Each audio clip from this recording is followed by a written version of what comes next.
Love not the world, neither the things that are in the world. If any man love the world, the love of the Father is not in him. 1 John 2:15. We have the dehortation or dissuasion thus prefaced and introduced, a caution fundamental to vital, practical religion.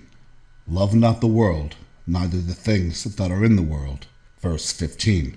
Be crucified to the world. Be mortified to the things, to the affairs and enticements of it. The several degrees of Christians should unite in this, in being dead to the world. Were they thus united, they would soon unite upon other accounts. Their love should be reserved for God. Throw it not away upon the world. Now here we see the reasons of this dissuasion and caution. They are several, and had need to be so. It is hard to dispute or dissuade disciples themselves from the love of the world. These reasons are taken. 1. From the inconsistency of this love with the love of God. If any man love the world, the love of the Father is not in him. Verse 15. The heart of man is narrow, and cannot contain both loves. The world draws down the heart from God, and so, the more the love of the world prevails, the more the love of God dwindles and decays. 2. From the prohibition of worldly love or lust. It is not ordained of God. It is not of the Father, but is of the world. Verse 16. This love or lust is not appointed of God. He calls us from it, but it intrudes itself from the world. The world is a usurper of our affection. Now here we have the due consideration and notion of the world, according to which it is to be crucified and renounced.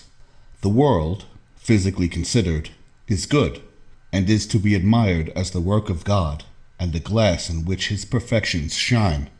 But it is to be considered in its relation to us now, in our corrupted state, and as it works upon our weakness and instigates and inflames our vile affections.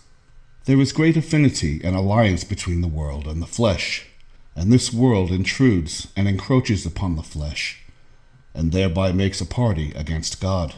The things of the world, therefore, are distinguished into three classes, according to the three predominant inclinations of depraved nature, as 1. There is the lust of the flesh. The flesh here, being distinguished from the eyes and the life, imports the body. The lust of the flesh is, subjectively, the humor and appetite of indulging fleshly pleasures, and, objectively, all those things that excite and inflame the pleasures of the flesh. This lust is usually called luxury. 2. There is the lust of the eyes. The eyes are delighted with treasures. Riches and rich possessions are craved by an extravagant eye. This is the lust of covetousness. 3. There is the pride of life.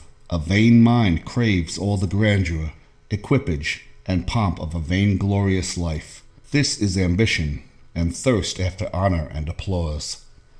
This is, in part, the disease of the ear. It must be flouted with admiration and praise. The objects of these appetites must be abandoned and renounced, as they engage and engross the affection and desire. They are not of the Father, but of the world. Verse 16. The Father disallows them, and the world should keep them to itself. The lust or appetite to these things must be mortified and subdued, and so the indulging of it is not appointed by the Father, but is insinuated by the ensnaring world. 3. From the vain and vanishing state of earthly things and the enjoyment of them. And the world passeth away, and the lust thereof. Verse 17. The things of the world are fading and dying apace.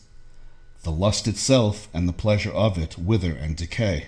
Desire itself will ere long fail and cease. Ecclesiastes 12:5. And what has become of all the pomp and pleasure of all those who now lie mouldering in the grave? 4. From the immortality of the divine lover, the lover of God.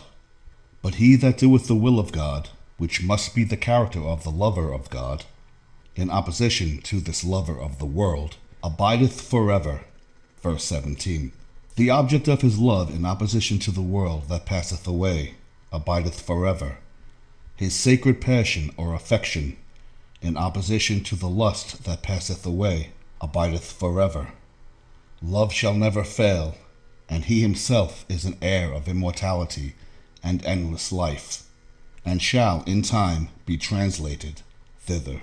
From the whole of these verses we should observe the purity and spirituality of the apostolical doctrine. The animal life must be subjected to the divine.